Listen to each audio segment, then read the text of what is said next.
Olá, eu sou Ana Cláudia Fiorini, fonoaudióloga, e hoje eu estou aqui para falar sobre um grande problema de saúde pública, o ruído, também conhecido como poluição sonora.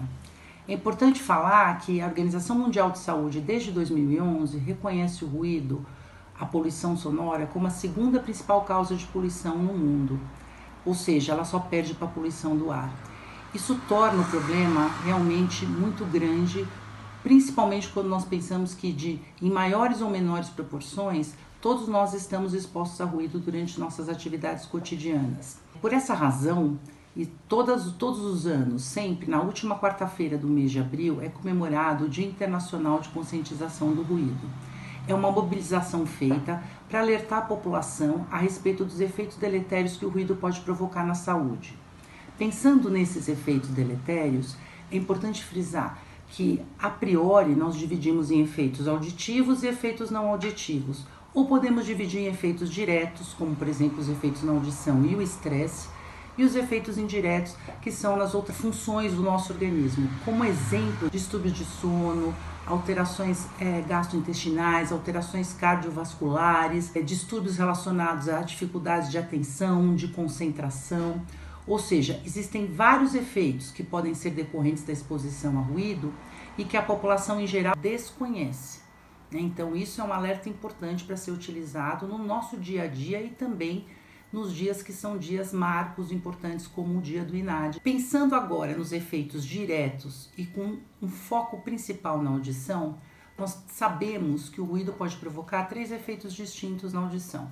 Um que é um efeito temporário, que é chamada de alteração temporária da audição, que é decorrente de exposições por períodos curtos de tempo. O outro efeito seria uma espécie de uma perda súbita, que é denominada trauma acústico, que é decorrente de uma única exposição, normalmente a um nível sonoro extremamente elevado.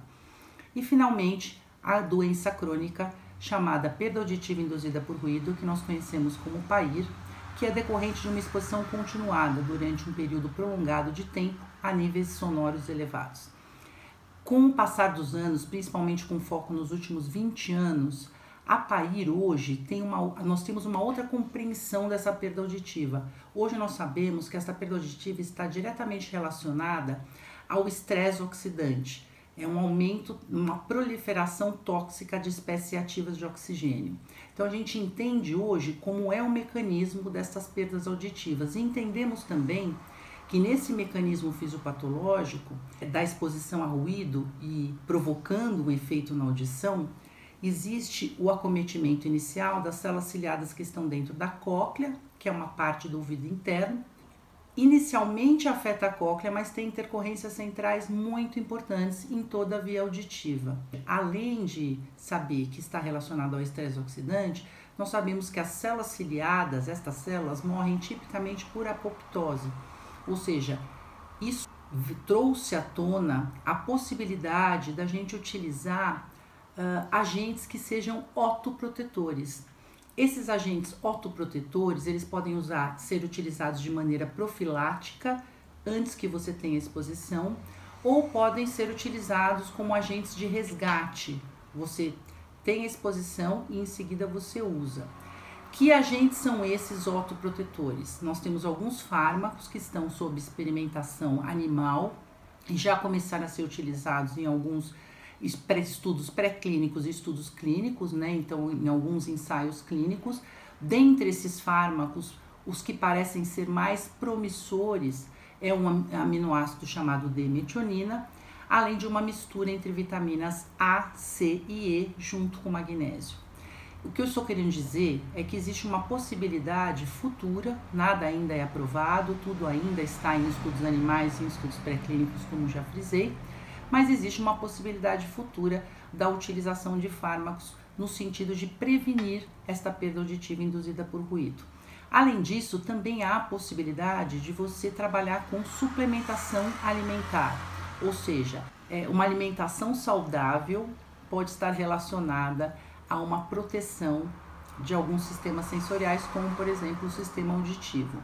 Isso inclui tanto a linha de macronutrientes, pensando em ácidos graxos, como por exemplo ômega 3, e micronutrientes, pensando em alimentos que sejam ricos de agentes antioxidantes e que possam de alguma maneira gerar ao longo de uma mudança alimentar uma certa proteção.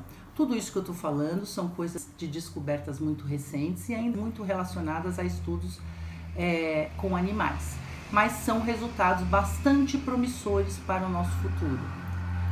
Quando a gente não consegue pensar ainda na utilização nem desses fármacos e nem de evidências científicas mais claras sobre mudanças de hábito alimentar em humanos e a relação com perdas auditivas, o que é preciso? É preciso evitar exposições desnecessárias, o quanto puder fugir de lugares, ambientes muito ruidosos. Caso você não consiga sair de ambientes ruidosos, utilize sempre o protetor auditivo, evite exagerar no volume no uso de fones de ouvido, ou seja, existem uma série de atitudes individuais que podem culminar lá na frente numa proteção para esse sujeito com fins a uma prevenção de uma perda auditiva decorrente da exposição ao ruído. É muito importante cuidar da nossa saúde. Fica essa dica. Obrigada.